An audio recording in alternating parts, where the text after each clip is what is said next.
আমি আছি তোমার পাশে। লাইনটা এত সুন্দর যে ভাগ্যবানরা ছাড়া শুনতে পারে না। কাউকে কষ্ট দেওয়ার সবচেয়ে বড় হাতিয়ার হলো তার সাথে কথা না বলে থাকা। চুপ হয়ে গেছি। কাছের মানুষগুলোই যখন বিশ্বাসঘাতকতা করে তখন আর কথা বলার ভাষা হারিয়ে যায়। বুকের মধ্যে কষ্ট চেপে রেখে সব করা যায়, কিন্তু ঘুমানো যায় না। ভেঙে যাওয়া স্বপ্ন চাইলেই পূরণ করা যায় না, আর পূরণ হলেও আগের মতো হয় না। আচ্ছা, আপনার যখন কষ্ট হয় তখন আপনি কি করেন? মানুষের আসল রূপটা তখনই দেখা যায় যখন সম্পর্কটা শেষ হয়ে যায়। এক সমুদ্র ভালোবাসার পরেও যার অন্যের প্রতি থাকে ঝোঁক, সে মানুষটা আমার না হোক।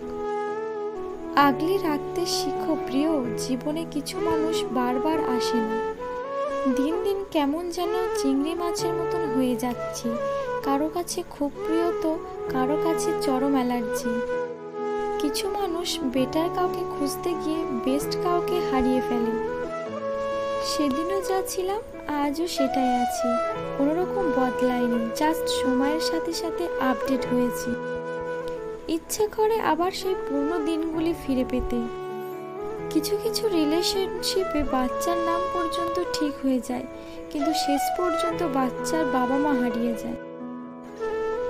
জীবন কারোর জন্য থেমে থাকে না, কিন্তু মনটা মাঝে মাঝে থেমে যায় প্রিয় মানুষটার জন্য।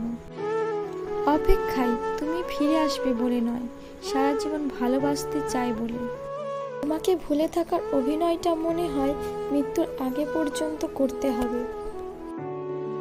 যাকে নিয়ে আমি ভালো থাকতে চেয়েছিলাম সে আমায় ভালো থাকতে দেয়নি, তাই আমার আর ভালো থাকা হয়নি। শব্দ যখন হেরে যায়, নীরবতা তখন কথা বলে। পাখিরা বাসা বাঁধে লতা পাতা দিয়ে, আর মানুষ বাসা বাঁধে ভালোবাসা দিয়ে। গভীর সম্পর্ক করতে নেই, তাহলে কষ্টটা বেশি হয়। সত্যি তোর ভালোবাসাটা দারুণ ছিল, হঠাৎ শুরু হয়েছিল আবার হঠাৎ শেষ। ভালো থাকাটা কি খুব বেশি প্রয়োজন? বেঁচে আছি এটাই তো অনেক।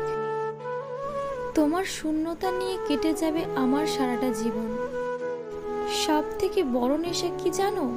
কারো মায়ায় নিজেকে জড়িয়ে ফেলা।